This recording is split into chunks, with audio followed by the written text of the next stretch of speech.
of us have managed to ride it so far, while for others, it has been an outright disaster in the real estate sector. We speak to Edwin on how we can tap to higher yields more than what the average market offers. Karibu sana on the show. Asante sana Nancy, nice to be here. Give us an overview of Cytonn, where you are, where you're coming from, and where you're going. Okay. Thanks a lot. I would describe Cytonn as a brand that is focused on delivering above average return for our investors. To deliver above average returns, you have to go get it from somewhere, because returns don't come from thin air. So on one end, we have the investment management team structuring products and giving them out to clients and promising a return. It's always said in the market our return is around 18% per annum. To get that return, you have to do some commercial activity that has to give you above what you have promised to the investor. That's why you see that our main commercial activity is real estate development. There's no other asset class that can give you consistently 22 to 25% per annum over a long period of time. So put simply, on one end, we do real estate development that can give us 22 to 25% per annum, and on the other side, we promise investor an average return of around 18% per annum. That difference of around 5% we keep for ourselves. So that's who Cytonn is. Wow. Let's talk about your projects, the ones you've done, the success story, and the projects that are ongoing at the moment. Now, there's usually a perception that Cytonn is doing a lot of real estate. But if you walk around Nairobi and try to find what kind of projects is Cytonn doing, so far you will find that we actually do two things only. First, we're in Karen. Karen has the highest concentration of high-end schools anywhere in Kenya.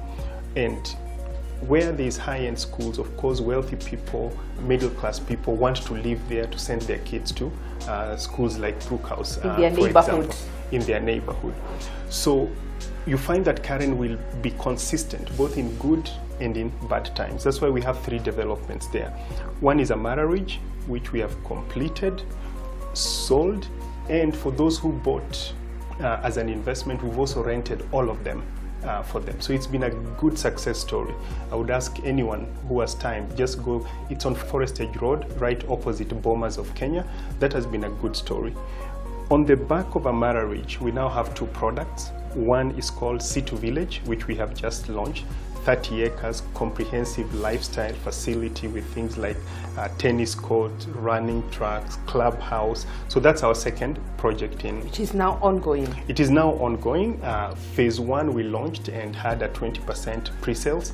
We usually want to see 15 to 20% pre-sales before we actually break ground. So that's a comprehensive lifestyle product. The next product is an exclusive gated community, just like Amara. Those who missed out on Amara can now get into Applewood, which is in Miotoni. So that's our development. How many units do you have in Miotoni? In Miotoni, it's 20 units. Yeah. And they're also high-end luxury product. High-end luxury product, at least $1 million and above per unit. Very similar to Amara. In Amara, we did 10 units. Now we've upscaled based on that track record and capability. And uptake. Now we are doing 20 units in Miotoni. The product in C2 Village, that's around 50 units because it's on a 30-acre piece of land.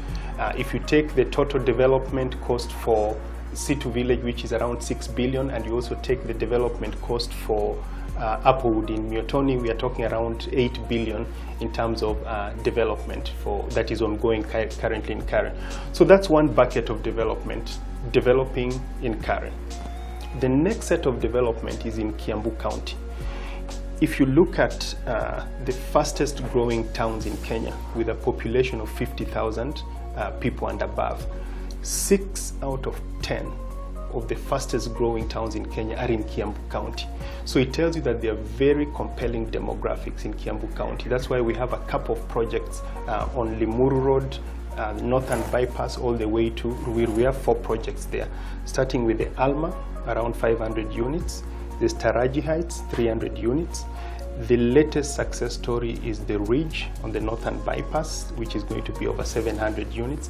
Then all the way to Ruiru, next to Tatu City, where we have 100 acres. We did a JV with a landowner, and there we are going to be developing over the next 5 to 7 years. So if you ask me, our projects are either in Karen or in Kiambu County. Karen, the underlying trend is high-end schools. In Kiambu, what's taking us there is compelling demographics. So we just don't develop anywhere. What's your take on the market today? Generally speaking, Nancy, the market is challenging. One, you've talked about electioneering period. We were in a very extended electioneering period, and that hit the market, because when there's uncertainty, people don't transact as they usually do. Second is the interest rate cap. It is harder to access capital for people who then want to buy real estate. If they cannot access capital and loans from the bank, of course it's going to slow down.